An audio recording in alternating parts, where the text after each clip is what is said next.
Sundar Pichai, mark ஜும்பர்க் இந்த மாதிரி corporate கம்பெனியோட சிஓஸ் எல்லாம் எப்படி டைம் மேனேஜ்மெண்ட் பண்றாங்க அதுதான் கண்டென்ட்ல பார்க்கலாம். Let's welcome to money trigger channel. First பார்த்தீங்கன்னா டைம் வேஸ்டேஜ் எப்பவுமே பண்ண மாட்டாங்க. சின்ன எக்ஸாம்பிள் சொல்லணும்னா மார்க் ஜும்பர்க்கும் சரி ஸ்டீவ் ஜாப்ஸும் சரி காமனாக பார்த்தா ஒரு யூனிஃபார்ம் கோட் தான் போட்டிருப்பாங்க. அது டிஷர்ட் ஒரு ஜீன்ஸ் பேண்ட் தான் போட்டிருப்பாங்க. மார்க் ஜும்பர்க் அதே தான் ஃபாலோ பண்ணுவார். மார்க் ஜும்பர்க் ஒரு இன்டர்வியூல சொன்னார், ஓப்பனாக சொன்னார், எனக்கு வந்து எதுக்கு இது ஒரே கலர் டிஷர்ட் ஒரே கலர் ஜீன் ஒரே கலர் கோட்டு மட்டும் போடுறீங்க அப்படின்னு கேட்டதுக்கு அவர் சொன்ன பதில் என்னன்னா, எனக்கு கலர் சூஸ் பண்ணுறதுல டைம் வேஸ்ட் ஆகுது, ஸோ அதனால தான் ஒரே கலர் ஃபாலோ பண்ணுறேன்னாரு. ஸோ பாருங்கள், அவர் சோசியல் மீடியாவுக்கு ஹெட்டு மார்க் ஜும்பர்க், ஃபுல்லாக மெட்டா, ஃபேஸ்புக், இன்ஸ்டா எல்லாமே அவங்க தான். பட் ஆனால் அவர் ட்ரெஸ் கலர் சூஸ் பண்ணுறதுக்கே டைமுக்கு ரொம்ப இம்பார்ட்டன்ட் கொடுக்குறாரு. ஸோ அதுதான் ஒரு பெரிய கிரேட் சக்ஸஸ். ஸோ ஃபஸ்ட்டு நம்ம டைம் வேஸ்டேஜ் பண்ணக்கூடாது. அடுத்து பார்த்தா ஒர்க் ரெடியூஸ். இது என்ன கான்செப்ட்னா, மல்டி டாஸ்க் மேக்ஸிமம் பார்க்க மாட்டாங்க. அதுக்கு பதிலாக என்ன பண்ணுவாங்கன்னா, புது லீடர்ஷிப் டீம், ஒரு டீம் அவங்களுக்கு அந்த ஒரு குவாலிட்டியான டீம் அப்படியே ஃபார்ம் பண்ணிட்டே இருப்பாங்க. குறிப்பாக ஒன்று சொல்லணும்னா, ஒரு வேலையை ஒருத்தவங்க 80% முடிப்பேன்ட்டாங்கன்னா அவங்ககிட்ட கொடுத்துருவாங்க. ஸோ நம்மளோட ஒர்க்கை மேக்ஸிமம் ரிடக்ஷன் பண்ணுறது ரொம்ப நல்லது. நம்ம ஒர்க்கை யார்ட்டா கொடுக்குறது வந்து நம்ம அடுத்து ஃபியூச்சரை பற்றி திங்க் பண்ணுறதுக்கு ஒரு டைம் ஈஸியாக கிடைக்கும். ஸோ டைம் மல்டி டாஸ்கிங் பண்ணுற மூலம் நம்ம ஒர்க்கு டைம் அதிகமாகிறதுக்கு வாய்ப்பு அதிகம். ஸோ ஒர்க்கை ரெடியூஸ் பண்ணுறது அவங்க மெயினாக பார்க்குறாங்க. அடுத்து பார்த்தீங்கன்னா டைம் ஷெடியூல் சொல்லக்கூடாது, டைம் பிளாக்கிங் தான் சொல்லணும். எதுக்குன்னா, ஒரு டைம் கொடுத்துருப்பாங்க, ஒரு 10 to 15 சொல்லிட்டு யாருக்கா ஒரு டைம் அலோகேட் பண்ணிட்டாங்கன்னா, அந்த டைமை தாண்டி சப்போஸ் கொஞ்சம் லேட்டு யாரோ வர லேட்டுன்னா அவங்க அதுக்கு மேலே நிற்க மாட்டாங்க. அந்த டைம்னா அந்த டைம் தான், அந்த டைம் முடிச்சா அந்த டைம்குள்ளே முடிச்சுட்டு போயிடணும். ஸோ அந்த டைம் பிளாக்கிங் பண்ணுவாங்க. ஷெடியூல் கிடையாது, நார்மலாக நம்ம ஷெடியூல் போட்டு ஒர்க் பண்ணுவோம். டைம் பிளாக் பண்ணுவாங்க.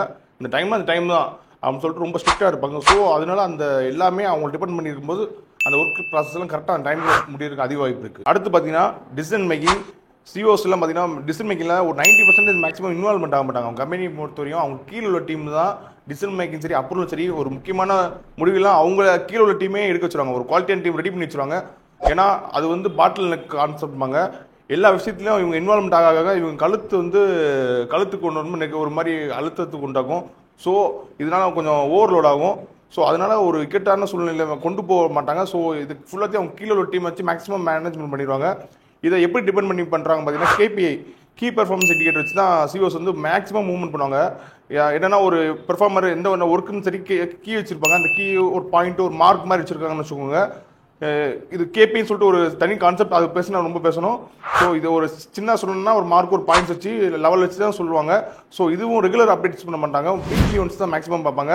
ஸோ இது மூலம் நம்ம அந்த டிசிஷன் எடுக்கிறது வந்து அவங்க பண்ணுற ஒர்க்கு A to Z கேபி கான்செப்ட் தெரிஞ்சு தான் புரிஞ்சிருக்கும் உங்களுக்கு. அவங்களோட ஃபுல் அஸ்திவாரம் எல்லாமே தெரிஞ்சிடும். ஸோ இதை வச்சு அவங்க நிர்ணயம் பண்ணுவாங்க.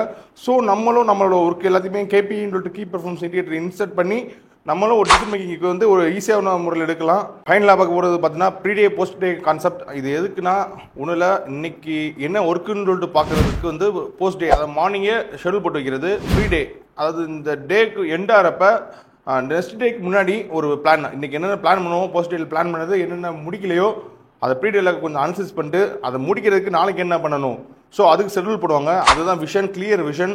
ஏன்னா அந்த கிளியர் விஷன் ரொம்ப முக்கியம். ஏன்னா நம்ம வீட்டிலேருந்து நம்ம இப்போ ஆஃபீஸ் போகணும்னு நினச்சா தான் ஆஃபீஸ் போவோம். சப்போஸ் நம்ம ஆஃபீஸ் போகணும் ஒரு விஷன் இல்லைன்னா நம்ம எங்கிட்ட ரோட்டில் சுற்றிட்டு இருப்போம். ஸோ அதே கான்செப்ட் தான்.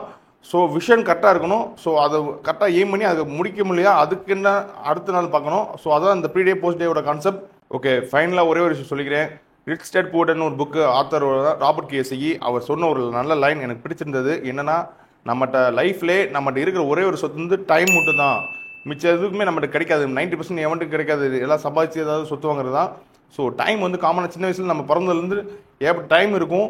ஸோ அந்த டைமை தான் என்னோடய சொத்துன்னு அவர் சொல்கிறாரு. அந்த சொத்தை வச்சு தான் எல்லா சொத்தும் நான் வாங்கினேன் சம்பாதிச்சுன்னு சொல்கிறாரு. ஸோ எல்லாருமே அதே தான். ஸோ டைம் தான் பெரிய சொத்து. ஸோ அதை கரெக்டான மேனேஜ்மெண்ட் பண்ணி கரெக்டாக யூட்டிலைசேஷன் பண்ணி உங்கள் ஒர்க் எல்லாம் ப்ராப்பராக ஷெடியூல் பண்ணுங்கள். ஓகே, இந்த மாதிரி வித்தியாசமான விஷயத்தை தெரிஞ்சுக்க மணி ட்ரிகர் சேனல் சப்ஸ்கிரைப் பண்ணுங்கள்.